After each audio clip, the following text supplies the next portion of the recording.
Hi guys, welcome back to my channel. Today we're going to be talking about PMS. I'm quite passionate about PMS myself just because I've suffered from it and I know it can be a real struggle and it's something that you don't look forward to each month.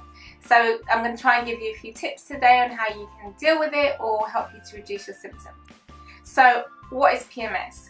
Now, if you suffer from PMS, and you probably definitely know what it is, but for those of you that don't, PMS stands for pre-menstrual syndrome. Now, this basically means a set of symptoms, various symptoms, and I mean very various symptoms, that women may suffer with around, at some point in their cycle, usually some days before their period.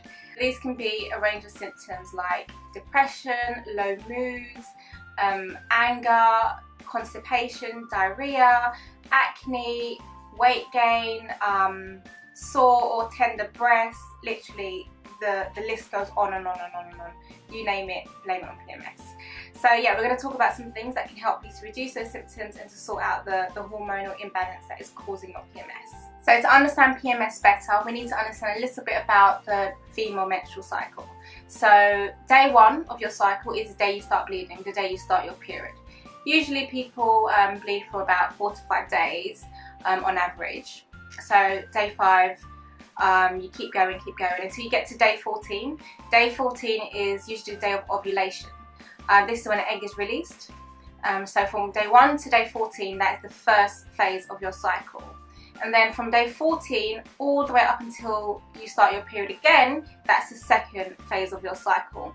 Now it's in the second phase that people usually suffer from PMS symptoms, and that could be around 2 weeks, and the PMS symptoms usually stop just before your period begins or the day that your period begins. It usually stops. So a good way to keep track of your cycle and your symptoms is to get a period app. I've got a simple one on my phone. It's called P-Tracker, I think, but it helps you to track your period.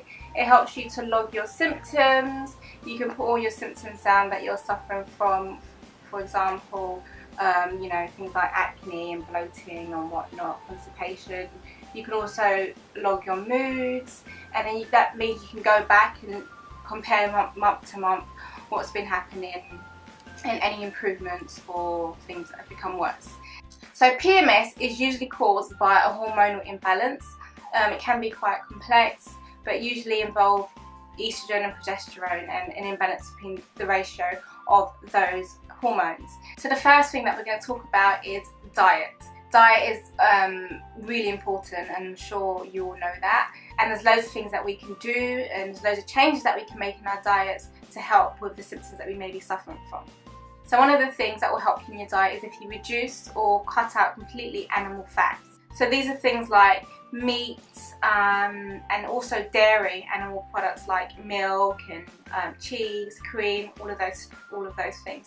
Now these animal fats, they help to maintain high estrogen levels in your body, and this can throw off the estrogen progesterone balance. The second thing you want to do is to reduce refined carbs and sugar. Now these are things like pastries, cakes, white bread, white pasta, chocolate bars, all sweets, all of these things. And I know it can be difficult because especially when you're going through a hard time and you might be feeling low and feeling a bit moody, you're going to want some, sweet stuff and sweet things to help you to feel better.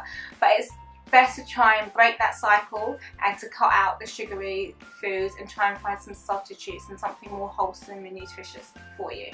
The next thing is caffeine. If you're having caffeine, especially on a daily basis, it will be best for you to cut this out or even just to reduce it to as minimal as possible, just because caffeine can aggravate PMS. So the next thing is to increase as much as possible your plant-based foods. Now I'm a little bit biased because I eat a plant-based diet myself, but I can't express to you how much or how helpful having a plant-based diet is in PMS and also in so many other conditions as well. So your things like your green leafy vegetables, your nuts, your seeds, your healthy wholesome grains, all of these things can be really beneficial for PMS, so please increase them or try and incorporate them into your meals on a daily basis. Just jumping off the back of plant-based foods, when you have more plant-based foods in your diet, your fibre levels increase. Now fibre is really important in PMS, and I'm going to tell you why.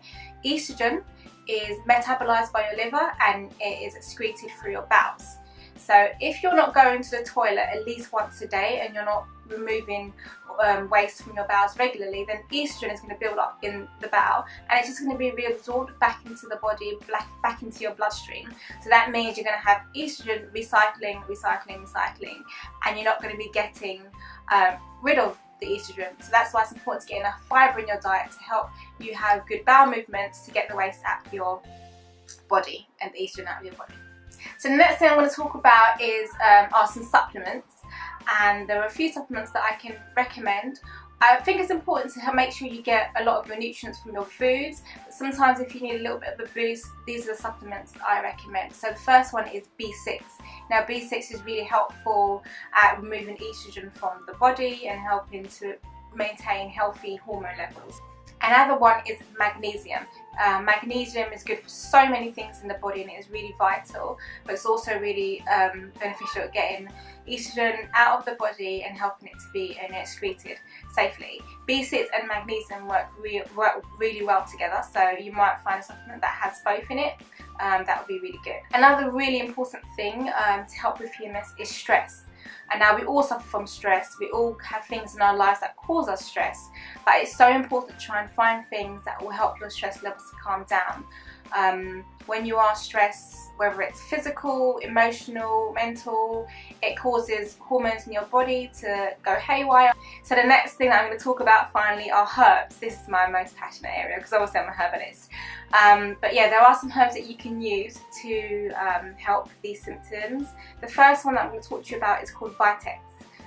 You might have heard of it, another name for it is chaser tree, but this herb, even if you took this herb alone, it can do so much. Many people have been helped with their symptoms of PMS, especially acne and those things, just by taking Vitex. So next herb, one is called white peony and licorice. I'm sure you've all heard of licorice before, but white peony and licorice work very well together. And what they help is they help to increase the progesterone levels in the body, and that can help to clear up your symptoms. Another set of herbs are adaptogens. So you may have heard of adaptogens before, and if you haven't, I've got a blog post on adaptogens, of which I'll put the link down below in the description box, and it tells you all about adaptogens, what they are, what they do. But basically they help your body to adapt to stress. They help you to deal with the negative effects that stress has on the body. Examples of these are ashwagandha, Siberian ginseng, schizandra. There are loads of them, but do have a read of the blog post. You can choose which one's better for you. So the last herb that I'm going to talk to you about is St. John's Wort. Now this herb is really good, especially for people that suffer from low moods and depression every month. St. John's Wort is a really good herb to put in any herbal mixture. If you are taking medication though, do consult a herbalist or a practitioner before you take St. John's Wort. So that's it with my tips on how to deal with PMS. If you have any questions, please feel free to ask them. Comment down below, and please feel free to share, and don't forget to like, comment and subscribe to my channel. Thank you, bye.